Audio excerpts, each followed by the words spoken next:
Assalamualaikum warahmatullahi wabarakatuh. Perkenalkan, saya Siti Aisyah Zahra dari PGSD dengan NIM 2514-04005. Di sini saya akan menjelaskan tentang teori belajar revolusi sosiokultural. Oke. Nah, yang akan kita bahas di sini adalah belajar tidak lepas dari lingkungan sosial, budaya mempengaruhi cara berpikir, dan interaksi sosial sebagai kunci belajar. Oke. Pengertiannya yaitu teori belajar sosiokultural menyatakan bahwa perkembangan kognitif seseorang terbentuk melalui interaksi sosial dan budaya di sekitarnya, bukan semata-mata dari proses internal individu. Jadi, di sini teori ini mengajarkan bahwa perkembangan kognitif anak itu tidak terbentuk dengan sendirinya, tapi juga dibentuk dengan sosial dan budaya sekitarnya. Oke. Nah, tokoh utamanya itu Lev Vygotsky. Dia adalah psikolog Rusia. Nah, tokoh utama teori sosiokultural, ia menekankan bahwa perkembangan mental anak sangat dipengaruhi oleh lingkungan sosial dan budaya tempat anak tumbuh. Jadi mental anak itu memang terbentuk oleh budaya sekitarnya dia, kebiasaan dia seperti apa gitu.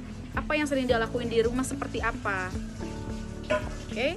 Konsep utamanya itu interaksi sosial, yaitu berbaur, bermasyarakat. Yang kedua adalah bahasa sebagai alat berpikir. Jadi di sini teori ini mengajarkan bahwa anak itu dipaksa untuk berbahasa. Anak itu berbicara, saat berinteraksi dia menatap mata seseorang, mengeluarkan suaranya.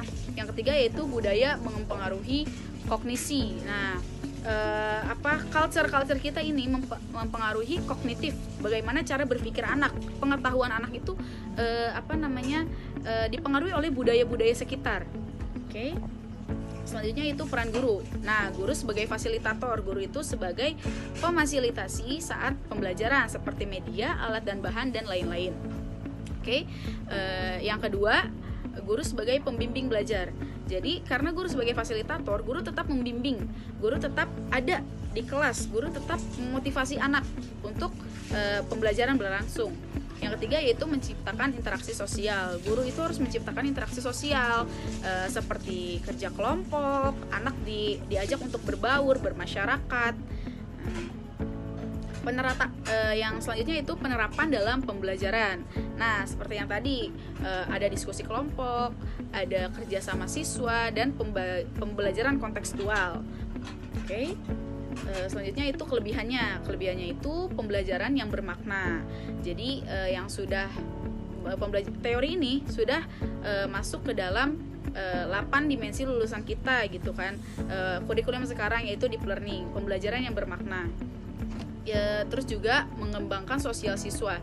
Jadi kelebihannya itu siswa itu diajarkan untuk bersosial, tidak apatis, tidak introvert. Nah, selanjutnya itu relevan dengan kehidupan nyata, karena kita itu sosial kultural yang memang tidak terlepas dari budaya-budaya kita di sekitar gitu, di rumah, di masyarakat, di sekolah.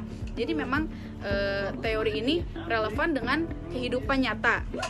Nah, teori ini membantu siswa belajar secara aktif, meningkatkan kemampuan sosial dan mengaitkan pembelajaran dengan konteks kehidupan sehari-hari.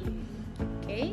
Nah, kalau ada kelebihan pasti ada kelemahan. Nah, tapi kelebihan ini tidak menjadi patokan untuk kita sebagai guru itu tidak memakai teori ini. Kita bisa mengaitkan dengan teori-teori yang lain. Nah, jika tidak dikelola dengan baik, pembelajaran bisa kurang efektif, terutama jika lingkungan belajar kurang mendukung. Yang pertama itu membutuhkan waktu yang lama, karena memang kita mengajarkan budaya-budaya kita itu nggak langsung kayak anak tuh mengerti gitu. Jadi memang kita butuh waktu yang lama. Yang kedua itu ketergantungan pada lingkungan, karena memang kita kan belajar ini melihat dengan lingkungan sekitar kita seperti apa, kita mempelajari lingkungan. Nah, yang terakhir itu guru harus aktif membimbing. Nah, di sini guru yang memang benar-benar harus berperan. Gimana pembelajaran di sekolah itu seperti apa gitu. Guru itu membimbing gimana pembelajaran berlangsung. Nah, selanjutnya yaitu kesimpulan. Nah, teori belajar revolusi sosiokultural menegaskan bahwa belajar merupakan proses sosial yang dipengaruhi oleh budaya dan interaksi. Teori ini sangat relevan diterapkan dalam pendidikan karena mampu menciptakan pembelajaran yang aktif, kolaboratif, dan bermakna. Nah, kesimpulan dari teori ini yaitu siswa itu mampu menciptakan pembelajaran itu nggak hanya pengetahuan aja, tapi dia juga bisa berkolaborasi dengan teman-temannya dan juga bermakna ke dalam dirinya dan lingkungan sekitar. Mungkin itu saja yang bisa saya sampaikan. Kurang lebihnya mohon maaf. Wassalamualaikum warahmatullahi wabarakatuh.